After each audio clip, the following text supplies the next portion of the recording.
All right, we're going to go ahead and get started here. Welcome, everyone. Good afternoon, and welcome to What Makes a Great Leader webinar. So my name is Rachel Oriana. I'm the Flood Risk Program Manager for Sacramento District, and I'm going to be your host for today's webinar. This webinar is coming to you thanks to a partnership between the California Silver Jackets team and the Floodplain Management Association's Emerging Professionals Group. This series is geared towards younger professionals, specifically in the flood management and water management fields. But we do believe that everyone on this call is going to benefit from our speakers' experience. We're just taking some time to reflect on what it is that makes a great leader, which is universally applicable. Watershed University is a California Silver Jackets project that provides educational opportunities for professionals in floodplain management, emergency response, as well as related fields. And the California Silver Jackets team brings together federal, state, regional, and local agencies to focus on the state's priorities for flood risk management. The program is designed to improve coordination, collaboration, and communication among disaster response agencies before a disaster strikes to help accelerate recovery efforts. And so, essentially it's making a friend before you need a friend. And we've seen time and time again how this really is helpful. The FMA Emerging Professionals aims to provide resources, opportunities, and an innovative space to young professionals seeking to contribute to the floodplain management community. So you can see more on that right here on the screen. And they have an upcoming social event that you are all invited to on September 6th at 6:30 p.m. in the Coin Op Game Room. That's at 908 K Street in Sacramento. So hope to see some of you there. And you're welcome to click on this QR code to learn more. And also we're going to put a link to additional information about this upcoming social event into the chat here. Now, before I welcome our speakers today, I want to take care of some housekeeping items to just make sure everyone is set up. Please mute your line, and do be aware that there is a double mute here on this WebEx platform. So there is a mute on the screen, and if it's off, it'll be a green button, and if it's on, it will look red with like a microphone with an X through it.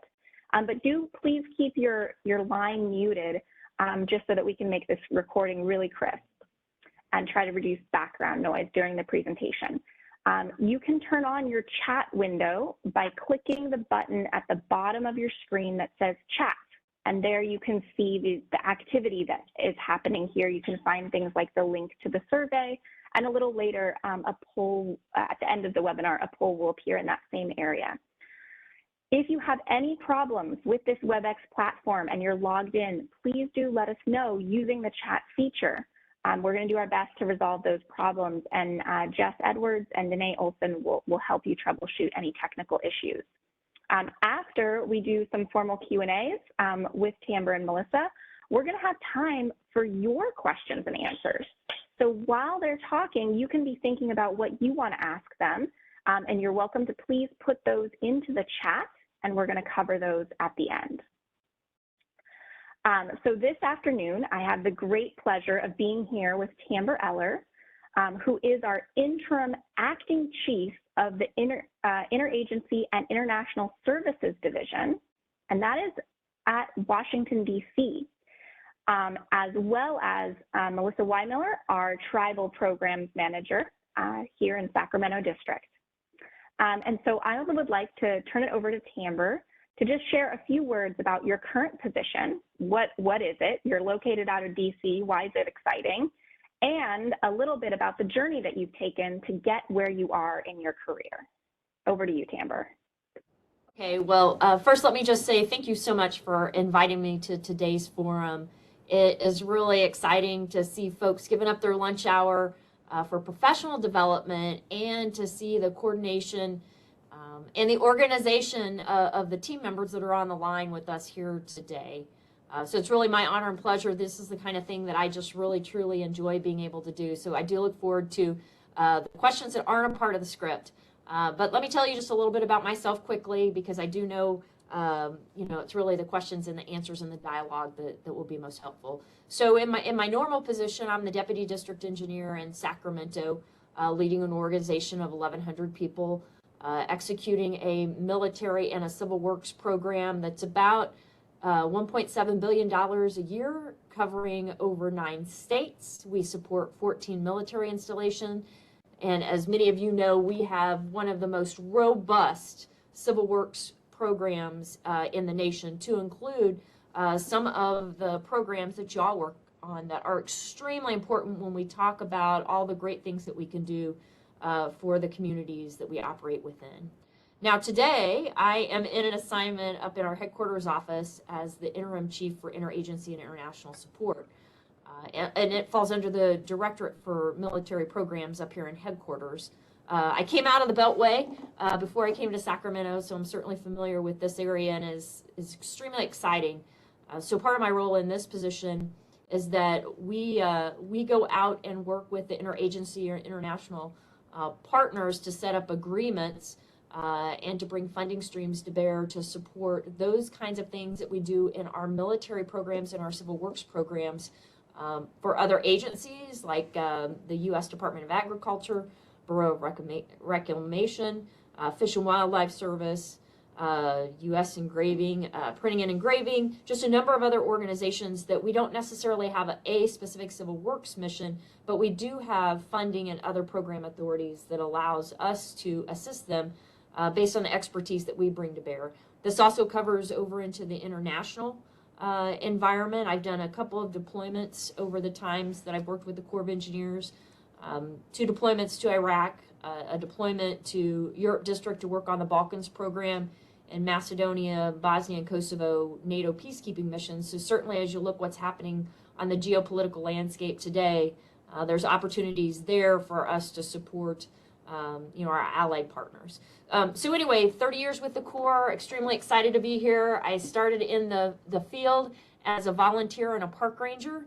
And worked my way all the way up to a GS-15, the highest general schedule grade that you can obtain. And right now I'm acting in a senior executive service member position. So extremely honored and grateful. And a lot of that has been going through programs like you all have set up for today. So I'll stop there so we can get to the other fun part and hear a little bit from other people. Thank you.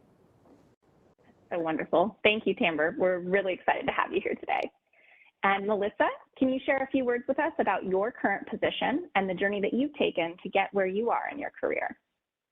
Yeah, thank you, Rachel, and thank you for including me on this panel. I consider myself an emerging professional, so it's very exciting to be kind of considered a leader. And so a little bit about me and my background is I graduated my undergraduate with a degree in conservation, and it was in 2010 when the job market wasn't really great. And so I couldn't really get a job doing anything. I couldn't, my degree wasn't in forestry or fisheries. It was so broad that I had a hard time getting a job. And so I took an internship at a wildlife refuge down in Louisiana. And I loved every minute of it. I got to do kind of crazy things, like I was the roadkill alligator person to bring alligators off the road. I did like vegetation surveys and bird surveys, but then I also really worked in visitor services, and I got to connect with people. I worked with people who lived a half hour from the refuge who had never seen an alligator before. And so I just got so much joy out of working with people and how they interact with the environment that I realized like I didn't want to do, the hard sciences. I really wanted to kind of work in the soft sciences and the social sciences. So I went back to grad school and got a degree in conservation social science. So I worked a lot with public land management agencies and like visitor preferences for management. And so I came to the Corps 6 years ago, kind of having that background of like the human dimensions of natural resources, and wanted to see like how we can make, the environment and human communities work better together. I didn't really know much about Army Corps. I grew up in Wisconsin where they did a lot of navigation projects and a lot of flood projects, but didn't really know a ton until I got the job. And I quickly moved from kind of some of the big projects that we work on and the big planning studies more towards managing projects that are working with small communities and tribes and some of our state and local agencies. And really, it was great because we do a lot of interagency work, connecting with other people who have, you know, the same goals to reduce flood risk and to increase, you know, ecosystem restoration opportunities. So I think I found a really great fit in Army Corps, and to be able to kind of grow that passion that stemmed from, you know, working in Louisiana and realizing that I really wanted to work with people and not maybe out in the field so much. So I guess that's a little bit about me. That's wonderful. Thank you, Melissa. We're very excited to have both of you here. And please, at any point, to those of you on the line that you have a question, go ahead and put it in the chat, and we're going to get to all of those chat questions at the end. But we're going to jump right now into our questions. We'll start with Melissa, a question for Melissa, and then the same question for Tamber. Melissa, what do you think makes a successful leader? Yeah, I was thinking about this one, and I was thinking, you know, you could have everybody answer this question and you're going to get a different answer. And I don't think you're going to get a wrong answer, you know? So I was kind of thinking of like, what do I think of about personally being a leader for myself? And I think it's like attempting to be fearless is how I was kind of thinking about it, is to like put yourself out there. Don't be afraid to fail. Don't be afraid to like give your opinion in the room. I had an experience once where I was leading an interagency team. I was the only person from Army Corps. It was a disaster, post-disaster situation. I was working with all these other agencies. I had no experience doing this. And at the end of it, the lead person in charge from FEMA was like, Melissa, you're really fearless. And I didn't feel fearless the entire time. I was very fearful, but the fact that everybody else thought I was portraying that because I wasn't afraid to kind of, you know, step out there and identify like, what are the problems? Like, let's move things forward. Like, let's work together.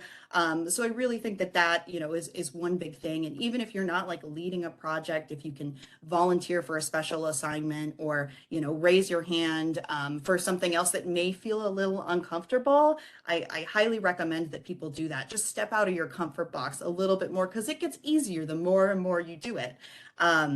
And then another really thing I think about being a successful leader is like having a great team behind you. I've been really lucky throughout all of my work with Army Corps and other agencies that I've really been able to work with great teams and kind of be inspired by other leaders, and really to kind of like work as a team to identify the strengths, and so that everybody can kind of be a leader on that team in their own way.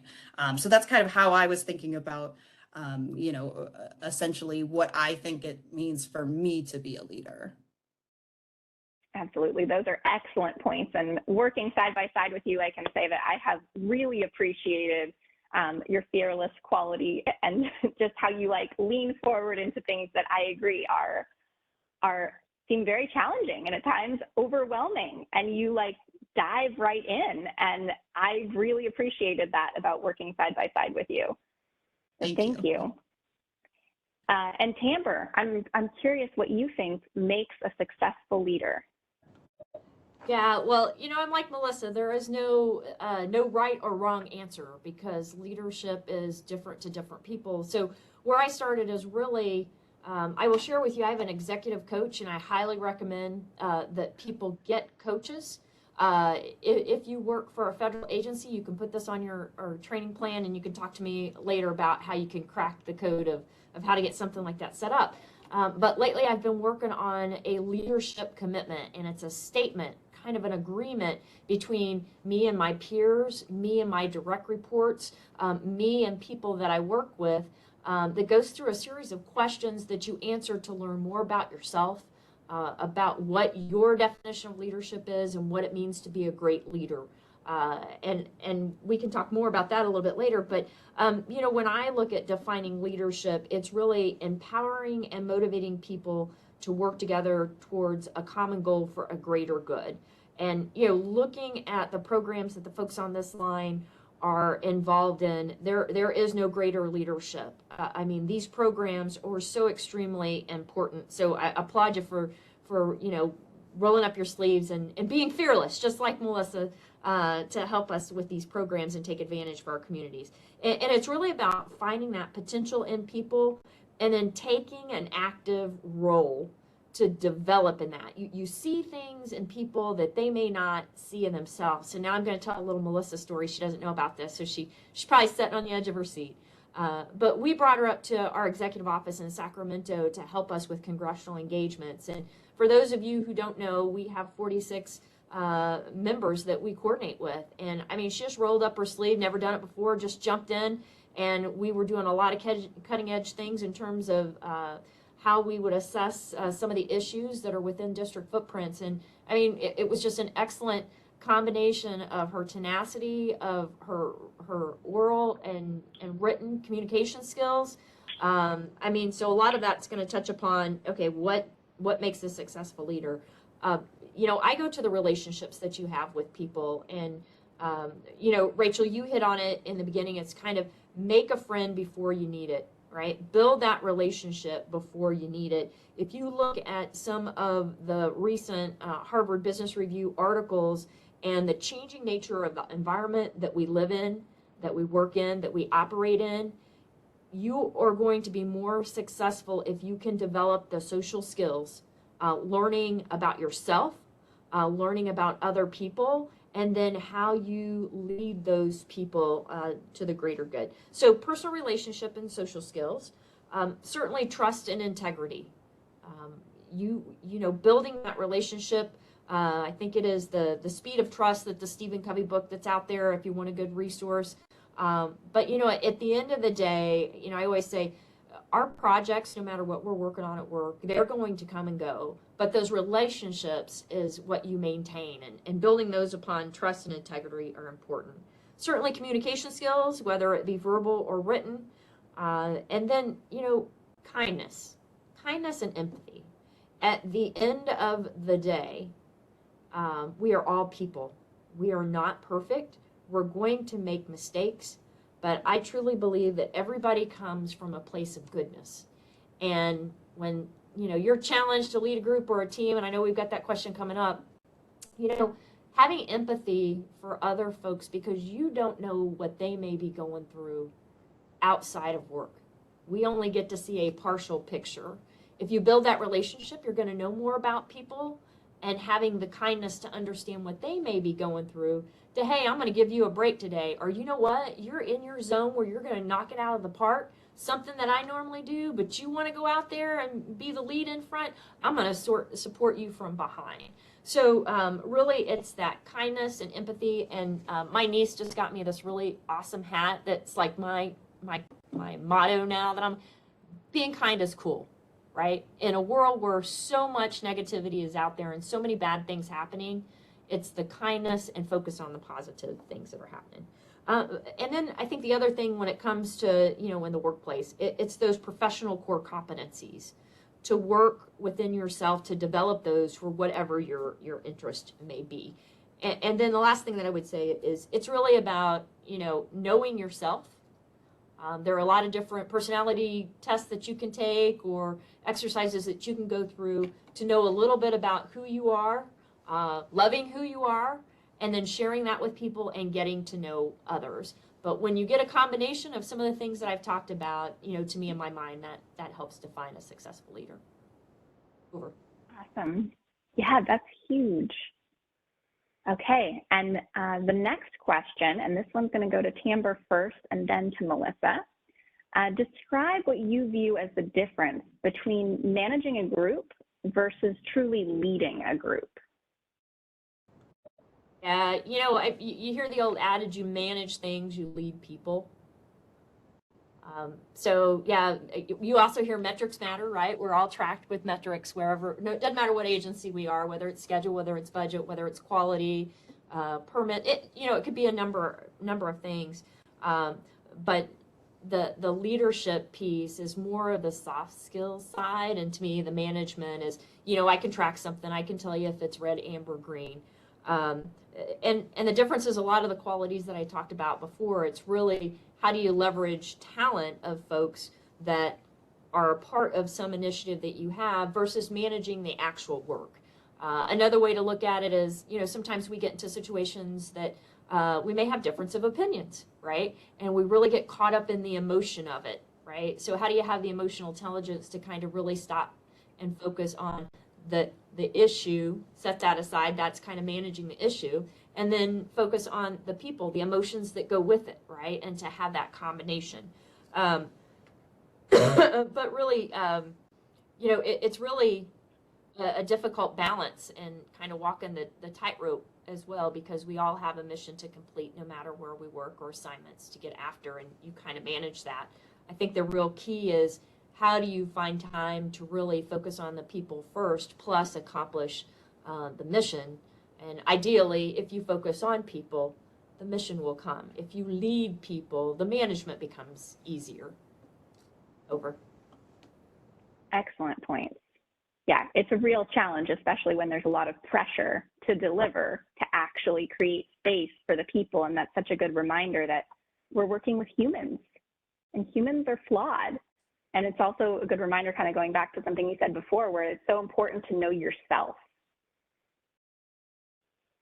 All right, wonderful. And I'd love to hear from Melissa, your thoughts on the difference between managing a group versus truly leading a group. Yeah, and I agree with Tamber in terms of managing is like getting the work done, but leading a team is really about like figuring out what inspires them and getting them excited about actually like completing the work and getting it done. And so it's kind of like the quantitative is the managing and the qualitative is the leading. And so one of the things we've been able to kind of do with our program is really kind of like figure out what are people's interests and what are their strengths. If we have a list of projects, we kind of want to know, pending workload considerations, like who wants to work on what type of work? Can we make that fit with people's interest? And then like we have a lot of flexibility too. Like if we know our people really like to work on X, Y, or Z, we can pitch that to our partners because we know that's going to be a successful partnership. If the people at the Army Corps are really excited to do this type of work, then the partners are going to get a really great product out of us, as opposed to like something that people aren't really inspired to work on, that is kind of like a check the box kind of thing. So we've been able to really do that and try to like work with folks to really figure out what inspires them. And this kind of gets to like, the challenges of other leading a group is like really, what do people want to do with their workday? What do they want to leave with? Like, how can we try to foster that? Because again, then the good work follows when people are excited and interested about the things that they're working on. Such good points. As I'm listening to you talk, I'm like, I'm glad I get to work side by side with her. Those are great points. I enjoy doing that too. All right, Melissa, this next question is going to go to you first. And this is a tricky question. So the question is, how do you effectively lead a group that doesn't want to be led? And just a little more background on this question. So this might be like, folks that have a really, they want to go in this direction, but you actually need them to go in this direction. So how do you do that? How do you wrestle with that? Yeah, I feel like we run into that challenge every once in a while. And I think it's like figuring out the why, figuring out really what is the intention of going this way versus that way. Maybe that is a better way and I just don't understand it. So really trying to dig into like, what is the why?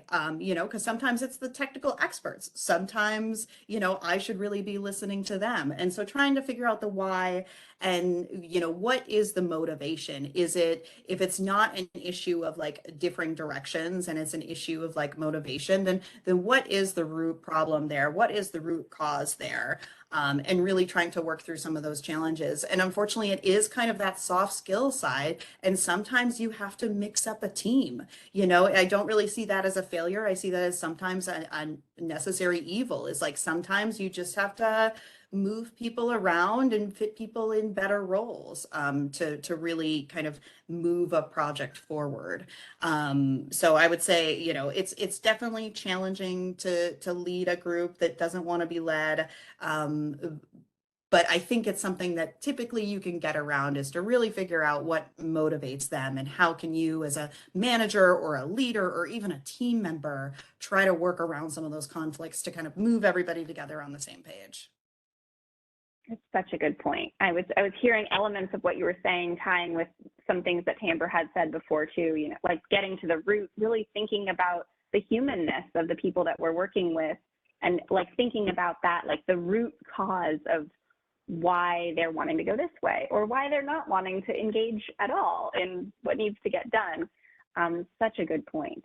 And I know this is a really difficult situation, and we actually made up a whole bunch of questions, and this one got a lot of votes. So there's a lot of interest in this answer, and I'm going to be very interested in Tamber's response as well.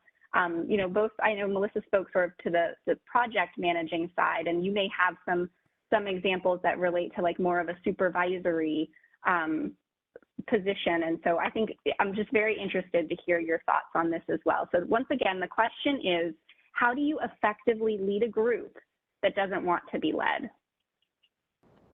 Well, hey, you're gonna hear a lot of similarities. I want to pick up on a couple things, Rachel, that you alluded to earlier that I think it's really important to recognize. You know, in some situations, we put our leaders up on a pedestal, and maybe that's by the position of which they hold within an organization.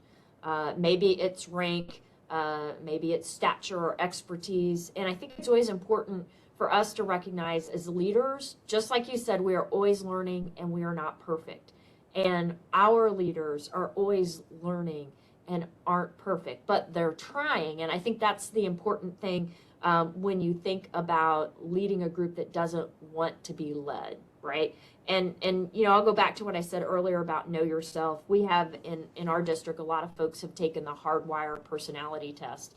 And for me personally, I rate out as a yellow and a blue, which means I will be focused on who, the involvement of the team, to make sure people have voices, to make sure there's collaboration that's happening. And the second thing, I will focus on why. Why are we doing this? What does this mean? You know, so really, if you're trying to lead that group, again, knowing about yourself and your tendencies and where you tend to focus. The other thing, much like Melissa said, you know, it's seeking to understand, you know, what's the purpose of the group? Why are these people a part of it? Why don't they want to be led? You know, what am I missing? Where's my blind spot that they may help me recognize that I'm just not able to see? Or, you know, hey, maybe I do want to, you know, take the hill to the left, but there's a big valley I've got to cross. And if I just follow their lead to the right, you know, it's a pretty easy, worn path that others know about that I don't. Do you understand each other? Do you understand the role that each of you play? Or what your specific interest is, or what your specific requirement is. And sometimes if a group doesn't want to be led, it really just is a misunderstanding of where you're coming at. And sometimes you hear it a lot, right? You will hear people as an outsider observing that they are in violent agreement, but it doesn't sound like that, right? So being able to recognize that. And then, you know, if all else fails, exactly what Melissa said, we all have a choice, right? And sometimes you can have a combination of folks that is just like an outstanding, high-performing team. And sometimes just because of the nature of people and personalities and their expertise, it's not a mix that's going to work, right? And you've got to know when to say when and to make those adjustments. But you know, you first have to deal with the human side of it.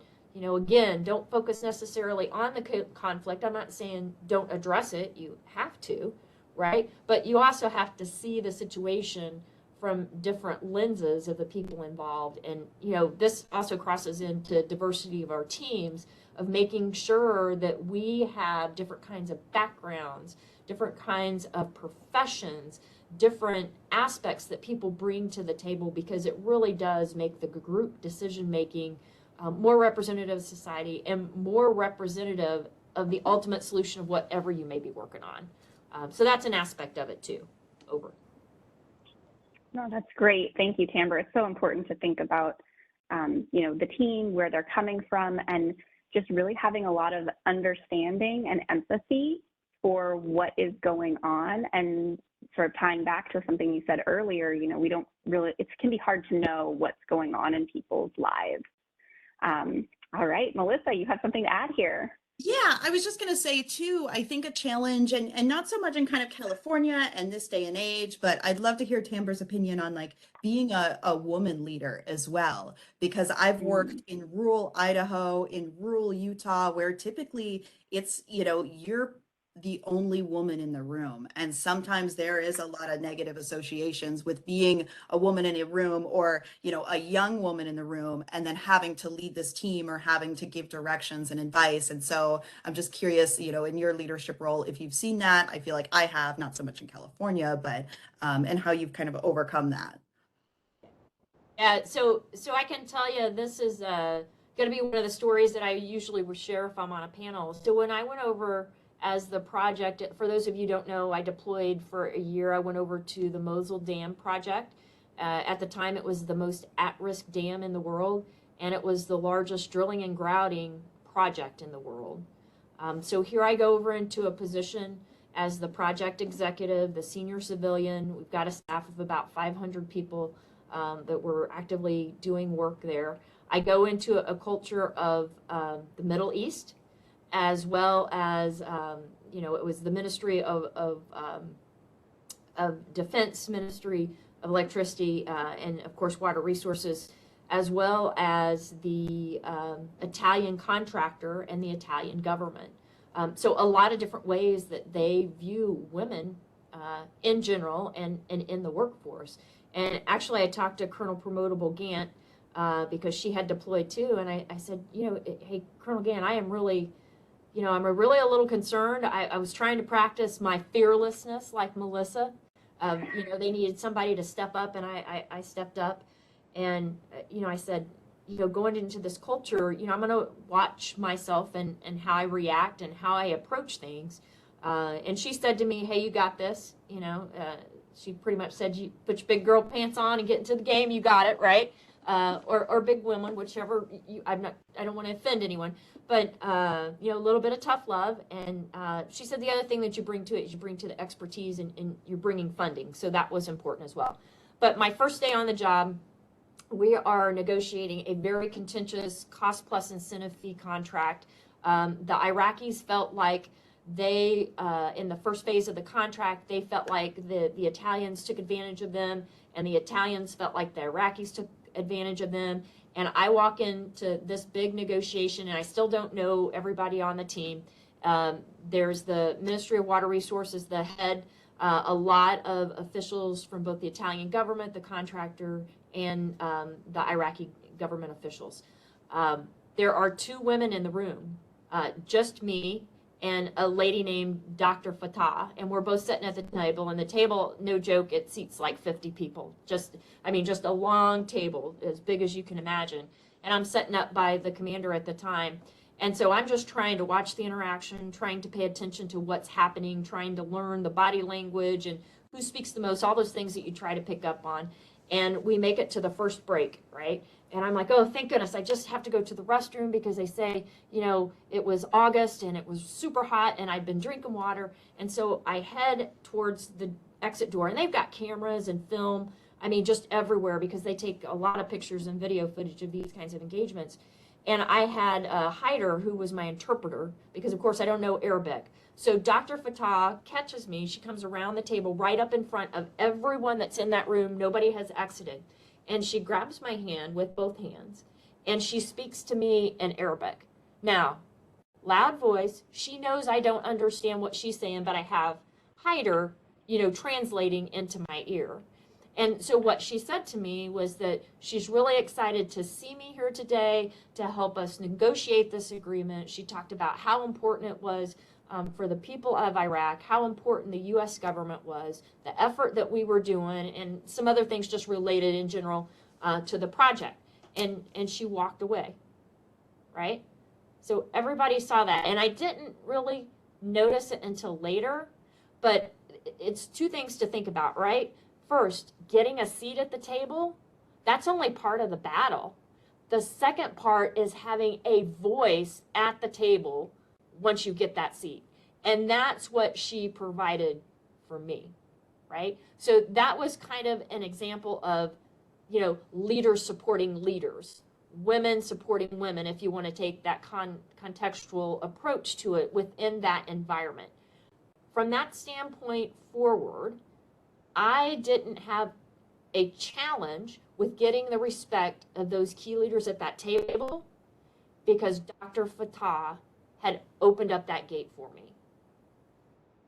So, I mean, I felt very fortunate and I feel very blessed. And when I look back at my experience of being over there, you know, how wonderful is that? And I carry that forward.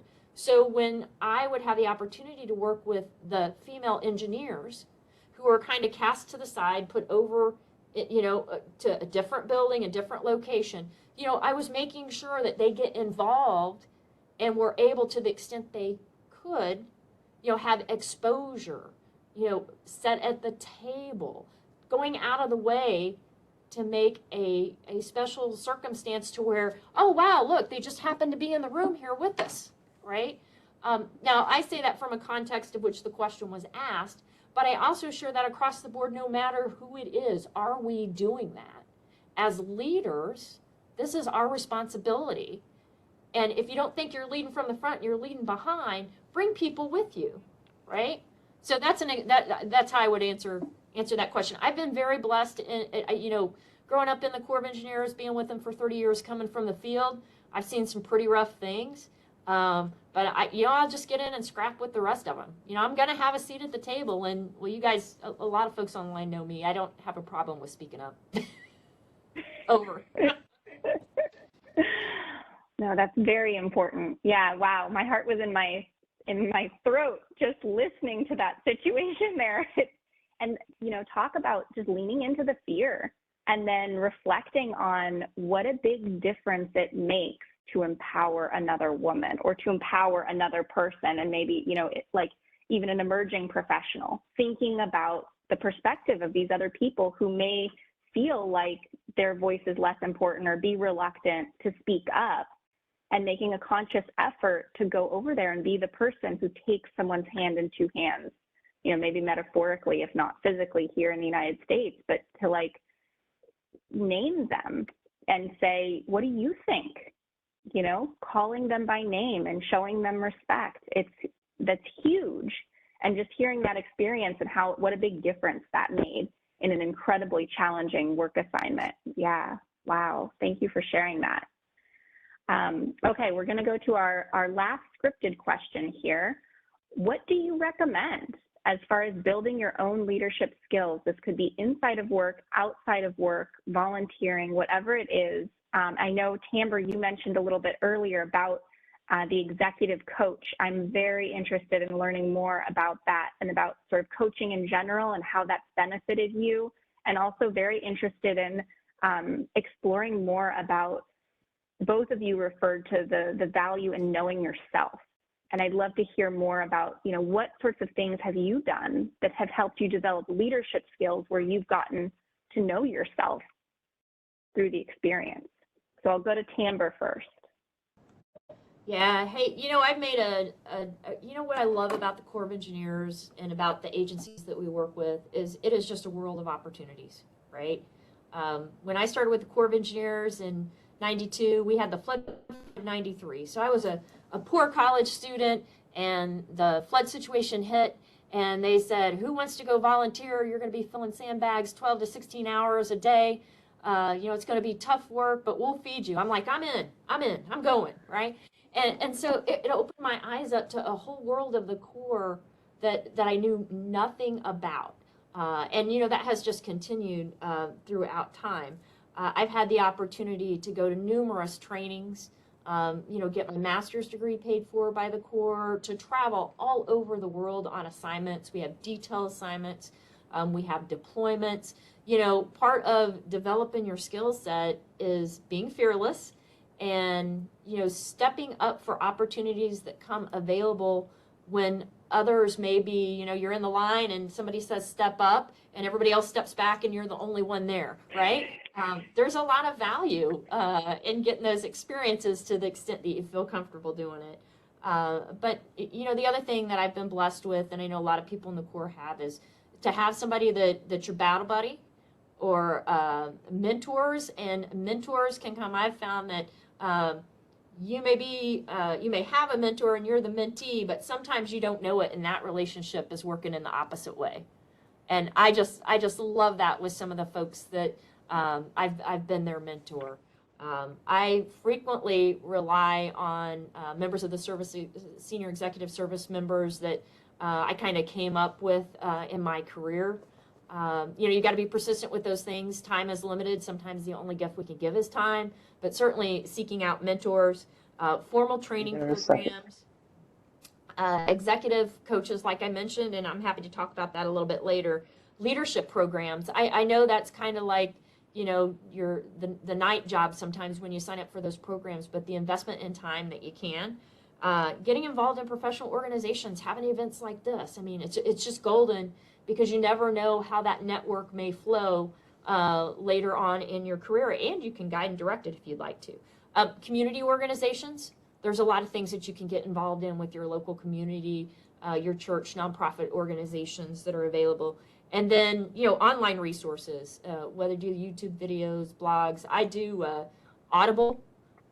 So I will download podcasts and books. I also do the Harvard Business Review master program, to where you can get the audio version of the articles. So if I'm walking the dog, or I'm walking now back and forth to the metro, I got one earbud in, still listening, but listening to information before I go to work, or when I'm walking somewhere, just to take advantage of that time, or even driving in a long car ride. But just those resources and tools that are out there for you that can kind of help you build your leadership skills. I also think a good part of it is getting feedback. And I know that's tough, sometimes the 360 reviews. I recently did a start-stop continuum, sent it to all my direct reports, the corporate board, and members in the executive office of which I worked. What should I start doing? What should I stop doing? And what should I continue doing? It will help you grow some thick skin, but that's okay. That's all a part of the learning process, right? And sometimes some of those things that you might have the most reaction to, maybe is some of the place where you might have a blind spot or need help. Thank you, Tamber. Just a reminder to everyone, if you can put yourselves on mute if you're not the one speaking, that'll help us to minimize the background information here. Thank you, Tamber. That was great. Yeah, such good reminders there. And yeah, I'm another Audible fan, and it's wonderful to just take advantage of those moments to do something that's interesting and engaging and helping move you forward on your career. Melissa, I'd love to hear from you. What are your thoughts on what you recommend to build your leadership skills? Yeah. So a few different things that I didn't hear Tamber mention. So one of the things that's really helped me is actually mentor others. It's surprising, like, how much you realize and how much you can grow your skills by helping others and like teaching others. And so even if you're like brand new to your organization, there might be somebody who's like a little bit newer than you. And so you can work with them to bring them along. I think that's like testing out your leadership skills and your mentorship skills. And so I think that's really important to just like put yourself out there for those types of things. I think, the leadership groups, internal to your agency and external. There's a really great group that I'm involved in right now called the Water Solutions Network, and it's leaders across all sectors of water, from flood to ecosystem restoration to municipal water supply to wastewater. And that's building those interagency connections and really working together with people who have, similar goals and similar visions, but that's like kind of a little bit external to your job. So I really recommend looking into that. Emerging Professionals has been great. When I've been able to be involved in this group, has been really inspiring to learn like what people are doing in different agencies, with, again, the same shared visions, the same shared goals. And then I would say kind of like not work related, is one of the things I love to do is travel. So kind of like knowing like about yourself. Like that's a big passion for me. And so when I have groups that want to travel with me, it's like, okay, well, here's how I do it. Here's kind of taking the leadership role. It's so challenging to get 6 people to decide on the same things that they want to do. And so if you have interests like that and like stepping up to the leadership plate in that kind of way, I think that that's really beneficial. And like conflict management skills, like testing those out with your own friends is like the most challenging thing I think you can do is try to get, look at conflicts that way. I would say even things like I've seen a ton of people lead Facebook groups and like the management and leadership associated with that. So if you have a passion or you have something you want to do, those are types of things that I think, we typically don't think about. And maybe it's not something you can put on a resume, but I think it really can grow your leadership skills. Yeah, that's huge. Excellent point. Well, I think we have time for one more question. We're going to take it from the chat here. Lindsay Floyd has asked, and I'll be interested if we have time to hear from both of you. What is the most significant career risk you have taken, and why did you take it? We'll go to Melissa first, and then to Tamber. Yeah, I actually have two, but I'll be very quick. So my first one I think was actually taking this job with Army Corps. The job title was interdisciplinary. I had no idea what I'd be doing, what I'd be working on, but I had just finished graduate school and I needed a job and I really wanted to live somewhere without winter. So I was like, Sacramento sounds good. I'll figure it out. So I think that was kind of a big jump that I took. As opposed to like something I was more familiar with was like public lands management with like Bureau of Land Management or National Park Service. And instead of taking, an offer I maybe had with someone else, I decided to go for Army Corps. So I think that was a big risk. And then more of like, day-to-day risk is I was working on a project and the management of a project I thought was taking it in a way that was detrimental to the partner.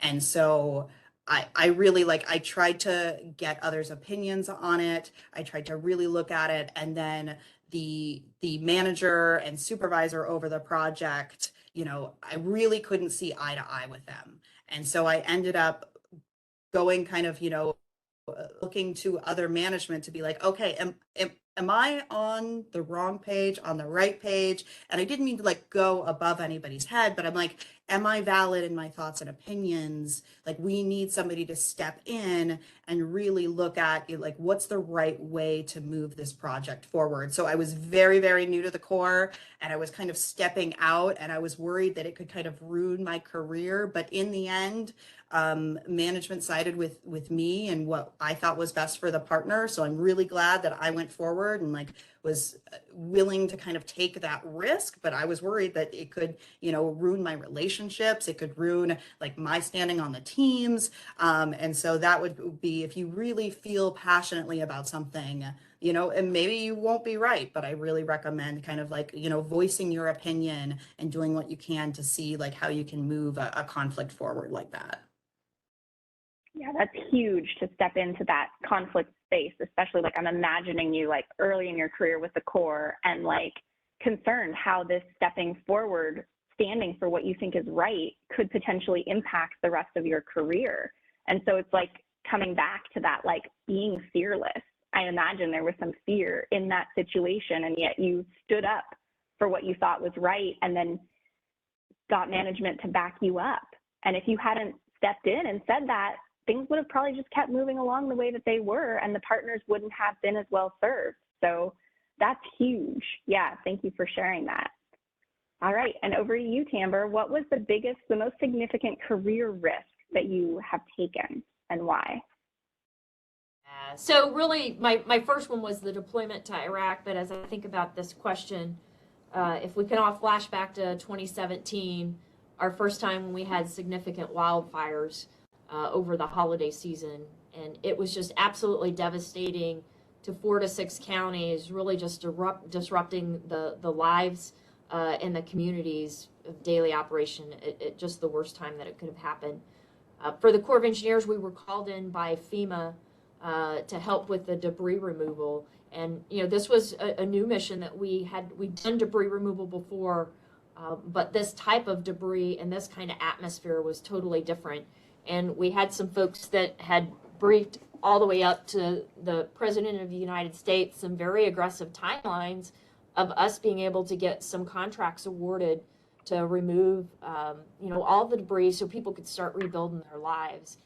And we collapsed an acquisition timeline that would normally take anywhere from 12 to 14 months into about 12 to 14 days. I mean, really no joke. We had people at one point, our team worked 36 hours straight, passing things off and on between the group of trying to figure out how we could still meet the requirements, the federal requirements for getting a contract advertised and awarded, to do, price cost analysis, to set up appropriate criteria to make sure that people were qualified to do this work, knowing that, we had some HTRW issues that there was a lot of uncertainty unknowns about. And I was the source selection authority on about $1 billion worth of contracts. So we did that work over a week, and really making the decision that, you know what, okay, I've got enough talent around me to know that we did the best job that we could do. And we wanted to get the support that the community needed to be able to rebuild their lives. And the timelines and the expectations were so high. And I also knew that based on the history of being in the business, the challenges with contract protests, and we had certain companies that could do this work. I knew that we would be under a lot of scrutiny. I knew it could hit the headlines. And I worked with the team. I mean, literally, I called in Office of Counsel. Al Faustino will tell you the story. I called him at 2:30 in the morning. I said, Al, I need you to come in.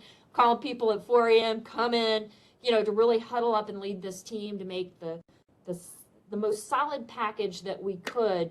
So when I signed my line, with my name, that this is the contractors that are going to go out and do that work. It was a risky decision, but it had to be done. That's what my position required. That's what I signed up for. But the other thing that I did with that is we ran through the scenarios after a lot of coffee and a little bit of a nap. We ran through the scenarios that if I were going to protest this contract, what angles would I come from, and how could we mitigate that risk? But it was high impact, high volume, get in, do what you need to do. And if I had to do it again today, I would absolutely do it the same way, even though we took some heat in the news. We made some mistakes along the way, as any time that you would do with expediting an effort that really should take a longer period of time. But at the end of the day, we were able to get in and get those communities back to where they need to be so people could rebuild their lives. But there was a lot of risk associated with the review and that process. Over. That is inspirational. Wow. Well, it has been such a pleasure getting to spend time with both of you today, and with all of you that are on the line. We've had almost 50 participants on the line here today, and this has been great. So for a wrap up, I'm going to ask that everyone on the line chat in one thing that they learned, one takeaway, one piece of inspiration. Go ahead and put that in the chat. And Danae is going to also be, and Jess, who are helping in the background, they're going to put up a poll so we can hear back from you about what your thoughts were on this webinar, what the takeaways were, and get any inspiration from you on speakers that you'd like to hear us highlight on any future webinars. So we're going to go ahead and switch to that now. It looks like we are already getting some great things in the chat here. Just trying to see, pretending to be fearless. I've seen a couple of people chat in about how much they really enjoyed that. And just being yourself and being bold, not being afraid to step up and have your voice be heard, that's huge. So wonderful. Willingness to be available is huge. And kindness and empathy as a key element of leadership. A couple of people are saying that. So we've got some great takeaways here. This is wonderful. All right, great. And we're gonna go ahead and get the poll going here shortly. So the poll has just opened, and we just wanna hear back from you how this information, how helpful was this for your career? We also want to hear, about the timing, if you thought that it worked well for you. And also, we're really interested to hear any suggestions that you have for future topics or speakers. So we're going to be looking to see your feedback here in the poll. And while some of us are filling out the poll, others can continue to put in the chat key takeaways from today's session. Seeing lots of fearlessness and empathy. Those seem to be really big takeaways, and just sort of letting those two really sink in. There's a lot there for both of them. And the stories that both of you told, I felt like I could imagine myself there in your shoes in those situations. And you both described some very high stakes, scary situations where you stepped up and really described what it was to be a leader. This is wonderful. Yeah, we're getting highlights saying, so important to know yourself and learn about others, which is huge. Yeah, this has been just such a wonderful webinar. Great to have both of you here. Tamber and Melissa, thank you so much for sharing with us today your background and your thoughts on what makes a great leader. To our viewers, thank you so much for joining us. Please do let us know what you thought right there in the poll. And please know that if you have additional thoughts after this, because we're letting all of this percolate and sink in, and maybe tomorrow or the next day you have more ideas, we'll go ahead and put in the chat an email address where you can send us additional feedback. And that's at watershed.university@water.ca.gov. So we've just wrapped up the poll. It's wonderful to hear that many of you found this feedback, this webinar very, very useful. So that's great. And we're just so grateful to Tamber and Melissa for taking the time to be here with us today. This was very educational. It's wonderful to have sort of that casual conversation and get to hear about both of your unique experiences. Thank you so much. Wonderful insights. And we're hearing from Drew Reddy, who says, lots of great insights and a great reset. So it's wonderful, I think, to come away from these types of experiences and feel more recharged, like, okay, all right, I'm going to look out for those opportunities, both in personal situations and professional situations where there may be some fear, and maybe normally I would have held back, but I'm going to think about this webinar and maybe just a couple of those, whatever the next step is for each of you, to lean forward and consider stepping into it. So this was wonderful. Thank you so much for joining us here today. And we're going to go ahead and wrap up this webinar here now.